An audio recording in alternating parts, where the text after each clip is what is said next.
Hello everyone, कैसे हैं आप सभी? आई होप अच्छे होंगे। तो फ्रेंड्स, हम कर रहे थे एमए पॉलिटिकल साइंस की प्रीवियस ईयर पेपर, और जिसमें अब हम कर रहे हैं G47 का 2021 का PYQ। तो चलिए शुरू करते हैं। पहला क्वेश्चन है हमारा, भारत में कौन सा राजनीतिक दल मार्क्सवाद लेनिनवाद में विश्वास करता है? तो वो है कम्युनिस्ट पार्टी ऑफ इंडिया। दूसरा क्वेश्चन है, निम्न में से किस राज्य की विधानसभा में सबसे अधिक सदस्य हैं? तो वो है Uttar Pradesh. Option A correct हो जाएगा। क्वेश्चन नंबर 3 है, नगर निगम का प्रमुख कौन होता है? तो नगर निगम का प्रमुख होता है mayor. Option B. Question number है 4, भारत के नागरिकों को वयस्क मताधिकार कब दिया गया? तो वो दिया गया था 1950 में। क्वेश्चन नंबर है 5, उत्तर प्रदेश में नगर निगमों की कुल संख्या कितनी है? तो उत्तर प्रदेश में नगर निगमों की जो कुल संख्या है वर्तमान में, वो है 17। Option D. क्वेश्चन नंबर है 6, 1953 में भारत में भाषा के आधार पर बनने वाला पहला राज्य कौन सा है? तो वो है आंध्र प्रदेश। क्वेश्चन नंबर है 7, 1967 में उत्तर प्रदेश में किसके नेतृत्व में पहली बार गठबंधन की सरकार बनी? तो वो थी चौधरी चरण सिंह के नेतृत्व में पहली बार गठबंधन की सरकार बनी थी। क्वेश्चन नंबर है 8, सूचना का अधिकार अधिनियम कब पारित किया गया? तो पारित किया गया था 2005 में। क्वेश्चन नंबर है 9, राज्य पुनर्गठन अधिनियम कब पारित हुआ? तो ये पारित हुआ था 1956 में। क्वेश्चन नंबर 10, भारतीय संविधान की कौन सी अनुसूची नगर पालिकाओं के कार्यों से संबंधित है? तो नगर पालिकाओं के कार्य से संबंधित है 12वीं अनुसूची। Option D. क्वेश्चन नंबर 11, निम्न में से कौन सी भारत में संवैधानिक संस्था नहीं है? तो वो है NITI Aayog. Option B. Question number 12, 1984 में बहुजन समाज पार्टी की स्थापना किसने की? तो वो की थी काशीराम ने। क्वेश्चन नंबर है 13, सामान्य भारत में आधिकारिक रूप से चुनाव अभियान की अवधि क्या होती है? तो वो होती है 2 सप्ताह। ठीक है। अब है क्वेश्चन नंबर 14, लोकसभा चुनाव के दौरान 1977 में लोकतंत्र बनाम अधिनायक तंत्र का नारा किसने दिया था? तो वो दिया था जयप्रकाश नारायण जी ने। क्वेश्चन नंबर है 15, भारत सरकार का प्रथम कानून अधिकारी कौन होता है? तो वो होते हैं भारत का महान्यायवादी।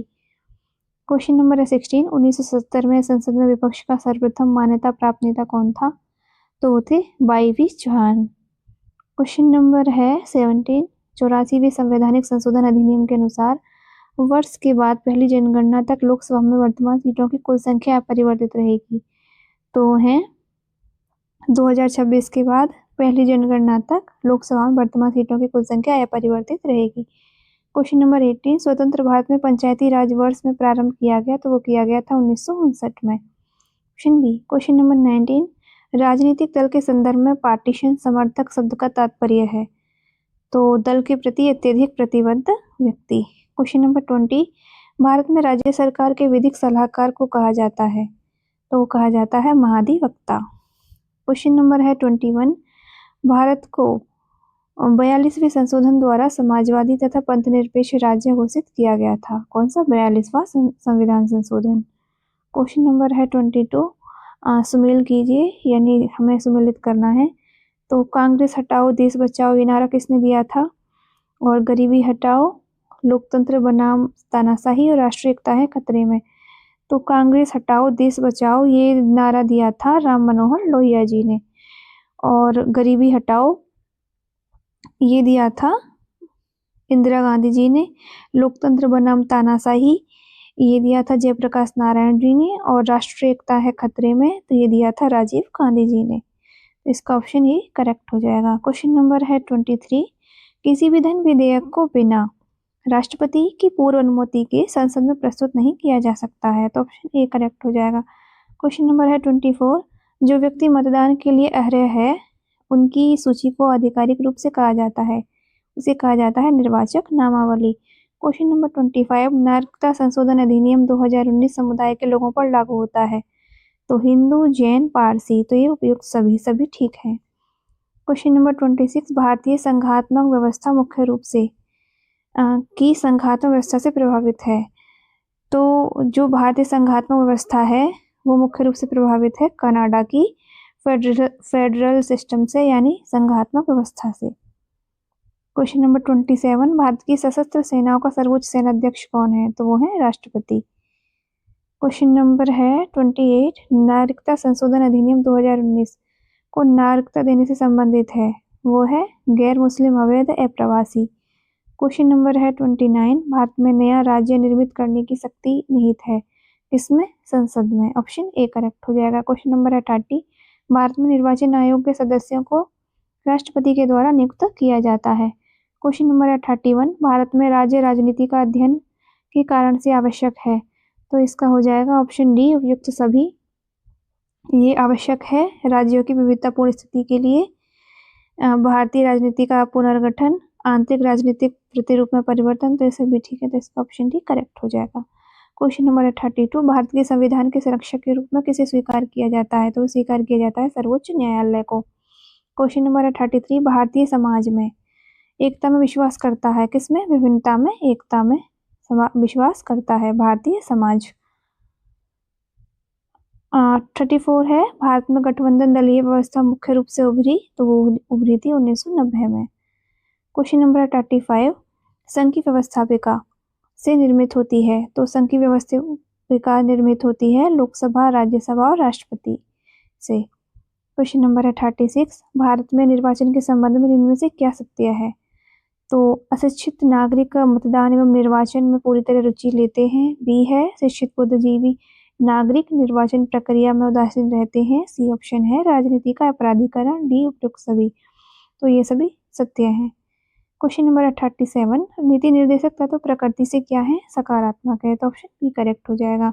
क्वेश्चन नंबर है 38, भारतीय संविधान में राज्य के नीति निर्देशक तत्वों को अनुच्छेद 36 से 51 में वर्णित किया गया है, किसमें? राज्य के नीति निर्देशक तत्वों को। क्वेश्चन नंबर है 39, भारत में विधानसभा चुनाव नियमित रूप से प्रत्येक 5 वर्ष बाद कराए जाते हैं, ऑप्शन बी करेक्ट हो जाएगा। क्वेश्चन नंबर है 40, मूल अधिकार के उल्लंघन पर न्यायालय की शरण लेना अपने आप में एक मूल अधिकार है, तो ऑप्शन सी करेक्ट हो जाएगा। क्वेश्चन नंबर है 41, देश के अविकसित क्षेत्रों के लोगों के जीवन स्तर को एक निश्चित समय सीमा में परिवर्तित करने हेतु आकांक्षी जिला कार्यक्रम कब प्रारंभ किया गया? तो वो किया गया था 2018 में, ऑप्शन सी करेक्ट हो जाएगा। क्वेश्चन नंबर 42, भारत में पंचायती राज व्यवस्था प्रारंभ करने का मुख्य उद्देश्य क्या था? तो वो था राजनीतिक शक्ति का आम जनता में विकेंद्रीकरण, ऑप्शन बी करेक्ट हो जाएगा। क्वेश्चन नंबर है 43, निम्न कथनों के विषय में सही उत्तर चुनिए। भारत एक संघात्मक राज्य है, दूसरा है भारत में दोहरी नागरिकता है, तो ये क्या है इसका? भारत एक संघात्मक राज्य है, ये बात ठीक है, लेकिन दोहरी नागरिकता नहीं है, तो ये बात गलत है। तो दोहरी नागरिकता है, ये बात गलत है, तो इसका ऑप्शन डी करेक्ट हो जाएगा। कथन है सही है, लेकिन कथन भी गलत है। क्वेश्चन नंबर है 44, भारत के निर्वाचन आयोग में पंजीकृत राजनीतिक दलों की संख्या लगभग है कितनी? 750 से अधिक। क्वेश्चन नंबर है 45, किस संवैधानिक संशोधन अधिनियम द्वारा भारत में पंचायती राज व्यवस्था को संवैधानिक दर्जा प्रदान किया गया? तो वो था 73वां संवैधानिक संशोधन अधिनियम द्वारा भारत में पंचायती राज व्यवस्था का संवैधानिक दर्जा प्रदान किया गया था। क्वेश्चन नंबर है 46, भारतीय संविधान का कौन सा अनुच्छेद वयस्क मताधिकार की बात करता है? तो वो है अनुच्छेद 326। क्वेश्चन नंबर है 47, उत्तर प्रदेश में पंचायती राज व्यवस्था की कितनी स्तरीय व्यवस्था है? तो वो है 3 स्तरीय। क्वेश्चन नंबर है 48, भारत में राजनीतिक दलों को चिन्हों का आवंटन किसके द्वारा किया जाता है? तो वो किया जाता है भारत के निर्वाचन आयोग द्वारा। राजनीतिक दलों को चिन्हों के द्वारा चिन्हों का आवंटन किया जाता है भारत के निर्वाचन आयोग द्वारा। क्वेश्चन नंबर है 49, संसद के सत्र के दौरान प्रश्नकाल होता है, प्रत्येक दिन होता है प्रश्नकाल। क्वेश्चन नंबर 50, भारत में वीटो पावर यानी अनुमति न देना किसके द्वारा प्रयोग की जा सकती है? तो वो है राष्ट्रपति के द्वारा प्रयोग की जा सकती है veto power. Question number 51, Bharat के संविधान के भाग 4 में कौन से अनुच्छेद में पंचायती राज का प्रावधान है? तो वो है अनुच्छेद 40, ऑप्शन सी करेक्ट हो जाएगा। क्वेश्चन नंबर 52, भारत का मुख्य चुनाव आयुक्त किसके प्रति जवाबदेह है? तो भारत का मुख्य चुनाव आयुक्त जो है वो किसी के प्रति भी जवाबदेह नहीं है। क्वेश्चन नंबर है 53, राज्यसभा का पदेन सभापति कौन होता है? तो वो होते हैं उपराष्ट्रपति, vice president, option B correct हो जाएगा। क्वेश्चन नंबर 54, निम्नलिखित विषयों में से कौन सा धन विधेयक से संबंधित है? तो धन विधेयक से संबंधित है, पहला ऑप्शन है किसी कर का अधिरोपण और उत्साधन, बी है भारत की संचित निधि में से धन का विनियोग, तो इसके ऑप्शन ए और बी दोनों ठीक है, तो इसका ऑप्शन डी करेक्ट हो जाएगा। क्वेश्चन नंबर है 55, किस वर्ष में उत्तर प्रदेश की विधानसभा के निर्वाचन में जनता पार्टी ने पूर्ण बहुमत प्राप्त किया था? तो वो था 1977। ऑप्शन सी करेक्ट हो जाएगा। क्वेश्चन नंबर 56, राज्यों के मध्य समन्वय बनाए रखने के लिए अंतरराज्यीय परिषद की स्थापना करने की शक्ति किसे है? तो वो है राष्ट्रपति जी को। ऑप्शन ए सही हो जाएगा। क्वेश्चन नंबर 57, लोकसभा के प्रथम चुनाव आयोजित हुए थे? तो वो हुए थे 1952 में। ऑप्शन सी करेक्ट हो जाएगा। क्वेश्चन नंबर 58, पहचान की राजनीति शब्द 1970 में द्वारा दिया गया था? तो ये दिया गया था कामवाही रिवर कलेक्टिव ग्रुप के द्वारा दिया गया था। पहचान की राजनीति यानी आइडेंटिटी पॉलिटिक्स। ठीक है, अब है क्वेश्चन नंबर 59, निम्न में से कौन सा भारत का क्षेत्रीय राजनीतिक दल नहीं है? तो वो है कांग्रेस, जो क्षेत्रीय राजनीतिक दल नहीं है। क्वेश्चन नंबर 60, भारत में चुनाव के दौरान निम्न में से क्या आचार संहिता के अनुसार सही है? तो आचार संहिता के द्वारा सही है, पहला ऑप्शन है चुनाव प्रचार के लिए पूजा स्थलों का प्रयोग नहीं करना, बात ठीक है। बी है दल अथवा उम्मीदवार द्वारा सरकारी वाहनों, हवाई जहाजों और अधिकारियों का प्रयोग नहीं करना, तो ये बात भी ठीक है। सी ऑप्शन है एक बार चुनाव की घोषणा हो जाने पर कोई बड़ा नीति संबंधी निर्णय न लेना, तो ये बात भी ठीक है। तो इसका ऑप्शन डी करेक्ट हो जाएगा, उपयुक्त सभी। क्वेश्चन नंबर है 61, निम्न में से किसे भारत में सदशासन के लिए चुनौती के रूप में माना जा सकता है?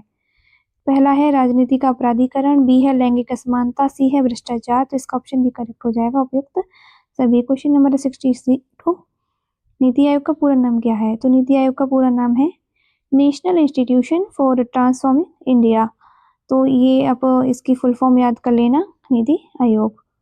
क्वेश्चन नंबर है 63, 1997 में उत्तर प्रदेश में 6 माह के लिए बारी बारी से मुख्यमंत्री पद के फॉर्मूले के आधार पर कौन सी गठबंधन की सरकार बनी थी? तो वो है बसपा और बीजेपी। क्वेश्चन नंबर है 64, निम्न में से किस समिति ने पहली बार भारत में पंचायती राज व्यवस्था की संस्तुति की थी? तो वो थी बलवंत राय मेहता समिति। तो ये समिति, इसके बारे में पंचायती राज व्यवस्था के बारे में अच्छे से पढ़ लेना, इससे हर बार क्वेश्चन आ रहे हैं। क्वेश्चन नंबर है 65, 74वें संविधान संशोधन अधिनियम द्वारा भारतीय संविधान में कौन सी सूची को जोड़ा गया था? तो वो जोड़ा गया था 12वीं अनुसूची को। क्वेश्चन नंबर है 66, निम्न में से कौन सा कार्यक्रम ई गवर्नेंस के अंतर्गत प्रारंभ किया गया था?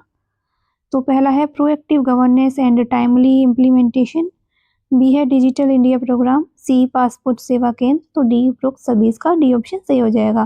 क्वेश्चन नंबर 67, निम्न में से किसी सदशासन की विशेषता माना जा सकता है? तो ए है उत्तरदायी, बी जवाबदेह, सी पारदर्शी, तो इसका ऑप्शन डी करेक्ट हो जाएगा, उपयुक्त सभी। क्वेश्चन नंबर 68, निम्न में से कौन सा प्रत्येक राज्य में नगर पालिकाओं के 3 प्रकार में से एक नहीं है? पहला है नगर पंचायत, बी नगर पालिका परिषद, सी नगर निगम, तो इसका डी हो जाएगा, उपयुक्त में से कोई नहीं। ठीक है, क्वेश्चन नंबर है 69, 73वें संवैधानिक संशोधन अधिनियम के अनुसार जनसंख्या की न्यूनतम सीमा क्या है जिसके नीचे मध्य स्तर की पंचायत का निर्माण आवश्यक नहीं है? तो इसका हो जाएगा option B 20 lakh. Question number है 70, जो राजनीतिक सक्रियता उन समूह के कल्याण को बढ़ावा देने पर बल दे जिससे कि वे सदस्य हो कहलाती है? तो वो कहलाती है पहचान की राजनीति, आइडेंटिटी पॉलिटिक्स। क्वेश्चन नंबर है 71, अनुच्छेद 352 के अंतर्गत राष्ट्रपति के द्वारा आपातकाल घोषित किया जा सकता है? तो वो किया जा सकता है केवल मंत्रिमंडल के लिखित सलाह पर। ठीक है, यानी कैबिनेट की रिटन सलाह पर ही राष्ट्रपति के द्वारा आपातकालीन घोषित किया जा सकता है। क्वेश्चन नंबर है 72, भारतीय संविधान का निम्न में से कौन सा अनुच्छेद आर्थिक आपातकाल से संबंधित है? तो वो संबंध है अनुच्छेद 360, जो कि आर्थिक आपातकाल से संबंधित है। क्वेश्चन नंबर है 73, भारत में स्वतंत्र एवं निष्पक्ष निर्वाचन हेतु संपूर्ण निर्वाचन प्रक्रियाओं की निगरानी एवं प्रशासनिक प्रबंधन के लिए कौन उत्तरदायी है? तो वो है भारत का निर्वाचन आयोग, ऑप्शन बी करेक्ट हो जाएगा। क्वेश्चन नंबर 74, लोकसभा में राष्ट्रपति द्वारा कितने आंग्ल भारतीय सदस्यों को नियुक्त किया जा सकता है? तो वह 2, ऑप्शन ए करेक्ट हो जाएगा। क्वेश्चन नंबर 75, किस संविधान संशोधन अधिनियम द्वारा भारत में मतदान की आयु को 21 वर्ष से घटाकर 18 वर्ष किया गया? तो वो है 61वां संशोधन अधिनियम 1988। क्वेश्चन नंबर 76, भारत के संविधान की कौन सी अनुसूची दल बदल विरोध कानून से संबंधित है? तो वो है 10वीं अनुसूची, दल बदल विरोधी कानून से संबंधित है। क्वेश्चन नंबर 77, राज्यसभा में राष्ट्रपति द्वारा कितने सदस्यों को नामित किया जा सकता है? तो वो किया जा सकता है 12 सदस्यों को नामित। क्वेश्चन नंबर 78, 1966 में निम्नलिखित में से किस आयोग द्वारा राज्य में लोकायुक्त की सिफारिश की गई थी? तो वो थी प्रशासनिक सुधार आयोग। क्वेश्चन नंबर है 79, किस वर्ष में लद्दाख को संघीय क्षेत्र घोषित किया गया? तो वो किया गया था 2019 में लद्दाख को संघीय क्षेत्र घोषित किया गया था। क्वेश्चन नंबर है 80, निम्न में से किस भारतीय संविधान का कौन सा अनुच्छेद संघीय लोक सेवा आयोग से संबंधित है? तो वो है अनुच्छेद 315। क्वेश्चन नंबर 81, धन विधेयक केवल में ही प्रस्तुत किया जा सकता है? तो धन विधेयक जो है वो केवल लोकसभा में ही प्रस्तुत किया जाता है। क्वेश्चन नंबर 82, निम्न में से कौन सा भारत में राज्यों की राजनीति की प्रकृति का एक कारक है? तो वो है ऑल ऑफ द अबव, ये सभी ठीक है। राज्यों की राजनीति की प्रकृति का कारक राजनीतिक अस्थिरता, सांप्रदायिकता, क्षेत्रीयवाद। इसमें जो है इसका ट्रांसलेशन गलत है, यहाँ पे उपरोक्त सभी आएगा, तो इसकी जगह आएगा ऑल ऑफ द अबव, यानी उपयुक्त सभी। ऑप्शन डी करेक्ट हो जाएगा। क्वेश्चन नंबर 83, ईवीएम का पूरा नाम है? तो ईवीएम का पूरा नाम है इलेक्ट्रॉनिक वोटिंग मशीन। आपको एक बात ध्यान रखनी है, अगर कोई हिंदी में रॉन्ग दे रखा है, अगर वो इंग्लिश में ठीक है तो वो ठीक है क्वेश्चन, क्योंकि इंग्लिश में सही माना जाता है फाइनल आंसर।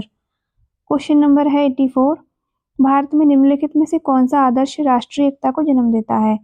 तो वो होता है वसुधैव कुटुंबकम। क्वेश्चन नंबर है 85, भारत की संघीय कार्यपालिका में सम्मिलित है? तो भारत की संघीय कार्यपालिका में सम्मिलित है राष्ट्रपति, उपराष्ट्रपति, प्रधानमंत्री की अध्यक्षता के साथ मंत्रिपरिषद।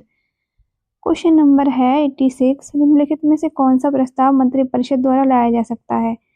तो है विश्वास प्रस्ताव, जो कि मंत्रिपरिषद द्वारा लाया जा सकता है। क्वेश्चन नंबर 87, निम्नलिखित में से कौन सा भारत का राज्य नहीं है? तो वो है जम्मू और कश्मीर।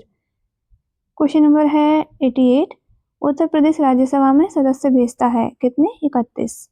ऑप्शन भी सही हो जाएगा। क्वेश्चन नंबर 89, अच्छी सरकार को उसकी क्षमता से मापा जा सकता है? तो वो है प्रशासन की क्षमता से मापा जा सकता है। क्वेश्चन नंबर है 90, भारत दो राजनीतिक संस्कृति इंडिया टू पॉलिटिकल कल्चर लेख किसने लिखा? तो वो लिखा था मायरन वीनर ने।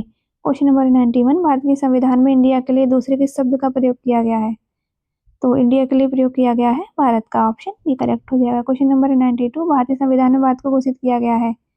तो घोषित किया गया है राज्यों का संघ। क्वेश्चन नंबर है 93, भारत का संविधान केंद्र और राज्यों के मध्य शक्तियों का विभाजन करता है? तो वो है 3 सूचियों में केंद्र और राज्यों के मध्य शक्ति विभाजन करता है। क्वेश्चन नंबर है 94, समवर्ती सूची में दिए गए विषयों पर कौन कानून बना सकता है? तो वो है केंद्र और राज्य, दोनों ऑप्शन सी सही हो जाएगा। क्वेश्चन नंबर है 95, भारतीय संविधान में भारतीय गणतंत्र के उद्देश्यों को निर्धारित किया गया है? तो वो है प्रस्तावना में भारतीय गणतंत्र के उद्देश्यों को निर्धारित किया गया है। क्वेश्चन नंबर है 96, भारत में अवशेष विषयों के संदर्भ में शक्ति प्रदान की गई है? तो वो है केंद्र को शक्ति प्रदान की गई है। क्वेश्चन नंबर है 97, भारत को व्यवस्था के लिए जाना जाता है? तो भारत को बहुदलीय व्यवस्था के लिए जाना जा सकता है। क्वेश्चन नंबर है 98, भारतीय संघात्मक व्यवस्था में सरकार प्रभावी है? तो इसका हो जाएगा केंद्र सरकार प्रभावी है किसमें? भारतीय संघात्मक व्यवस्था में। क्वेश्चन नंबर है 99, भारत का राष्ट्रपति से निर्मित निर्वाचक मंडल द्वारा चुना जाता है? तो पहला है संसद के दोनों सदनों के निर्वाचित सदस्य, बी है राज्यों की विधानसभाओं के निर्वाचित सदस्य, तो इसका हो जाएगा ऑप्शन सी, ए और बी दोनों। क्वेश्चन नंबर 100, इनमें से किसे भारत के राष्ट्रपति द्वारा चुना जाता है? तो भारत के राष्ट्रपति द्वारा राज्यपाल, चुनाव आयुक्त, सर्वोच्च न्यायालय का न्यायाधीश, इन सभी को चुना जाता है, तो इसका ऑप्शन डी करेक्ट हो जाएगा। तो ठीक है, हमने पूरा पेपर सॉल्व कर लिया है। अब हम नेक्स्ट 2022 का क्वेश्चन करेंगे, पेपर सॉल्व करेंगे नेक्स्ट वीडियो में। Thank you.